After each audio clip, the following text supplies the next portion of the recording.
اعوذ باللہ من الشیطان الرجیم، بسم اللہ الرحمن الرحیم۔ میرے عزیز ہم وطنوں، السلام علیکم۔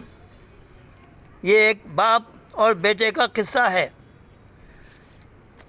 بیٹے نے باپ کو کہا، پاپا جی میرے پیسے دے دو جو آپ نے ادھار لیے ہیں۔ اس نے کہا کون سے پیسے؟ کہیں جو آپ نے ادھار لیا 1,00,000 روپیہ وہ مجھے دے دو۔ باپ نے کہا بیٹا میرے پاس تو ابھی نہیں ہے لیکن میں دے دوں گا۔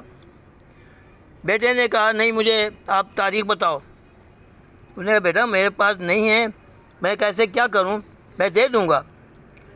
میں نے تو کوئی یہ پیسہ کھایا تھوڑی ہے، میں تو آپ کی بہن کی شادی پہ لگایا ہے، میں نے کھایا نہیں ہے، اور اس کی شادی کی آپ کی بہن کی۔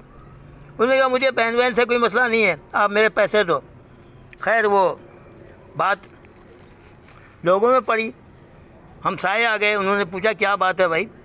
کہنا ایسی ایسی بات ہے، یہ پیسے مانگ رہا ہے، میں نے اس سے 1,00,000 روپیہ مجبور ہو کر لیا تھا بیٹی کی شادی کے لیے، ابھی میرے پاس نہیں ہے، میں اس سے کہہ رہا ہوں کہ میں دے دوں گا لیکن یہ زبردستی کر رہا ہے۔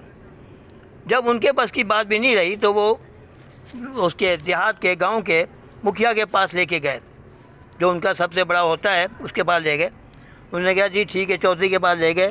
انہوں نے کہا چودھری صاحب یہ کیس ہے دیکھیں۔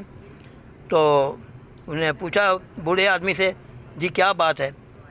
تو اس نے بتایا چودھری صاحب میں نے یہ بیٹا ہے میرا، میں نے اس سے 1,00,000 روپیہ لیا تھا ادھار اور کہا تھا کہ میں دے دوں گا، میں ابھی بھی کہہ رہا ہوں کہ دے دوں گا، لیکن میں نے اس پیسے سے کوئی کھایا نہیں ہے، میں نے اس کی بہن کی شادی پر لگایا ہے تو میں اس کے پیسے دوں گا۔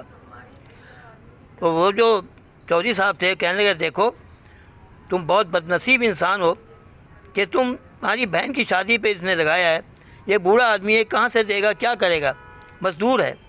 خیر جب وہ کہہ رہا ہے کہ میں دے دوں گا تم صبر کرو۔ انہوں نے کہا میں صبر نہیں کرتا۔ تو چودھری نے کہا نکل جاؤ باہر، طرفہ ہو جاؤ، تمہیں اتنا یقین نہیں ہے، تمہیں اتنا وہ نہیں ہے کہ اپنے باپ کا تم احترام کرو، کہ اس کی صحت کے لیے دعا مانگو کہ وہ صحت اچھی ہو، وہ پیسے کمائے، تمہارا بھی قرضہ اتار دے۔ جب کہہ رہا دوں گا تمہیں یقین نہیں ہے، تم اس قابل نہیں ہو کہ تم اس کے بیٹے کہلاؤ۔ اس نے کہا نہیں چودھری صاحب کوئی بات نہیں ہے، میں محنت کروں گا۔ باپ نے پھر کہا کہ میں دوں گا۔ تو اس بچے کو اس نے جب چودھری نے بہت وہ برا بھلا کہا تو وہ کہنے لگا کہ جی چودھری صاحب میری غلطی ہے، میں اپنے باپ سے معافی چاہتا ہوں، مجھے پیسے نہیں چاہیے، اس کی محبت چاہیے، میں اس کی بیک بنوں گا، میں سب کچھ کروں گا۔ آپ کی بات میری سمجھ میں آ گئی۔ انہوں نے کہا اگر تم پہلے ہی اپنے گھر میں کر لیتے تو آج سب کے سامنے اس پنچایت میں تم کیوں ذلیل ہوتے؟ لہذا یہ ہے کہ اپنے والدین کے ساتھ کوئی بھی ایسا کام نہ کرو جس سے وہ شرمندہ ہوں۔ اس وقت کے لیے اتنا ہی ہے۔ ہمیشہ کہتا ہوں کہ کچھ ایسا کر کے دکھاؤ دنیا میں کہ دنیا چاہے آپ جیسا کام کرنا۔ خدا حافظ۔ پاکستان زندہ باد، پاکستان زندہ باد، پاکستان زندہ باد۔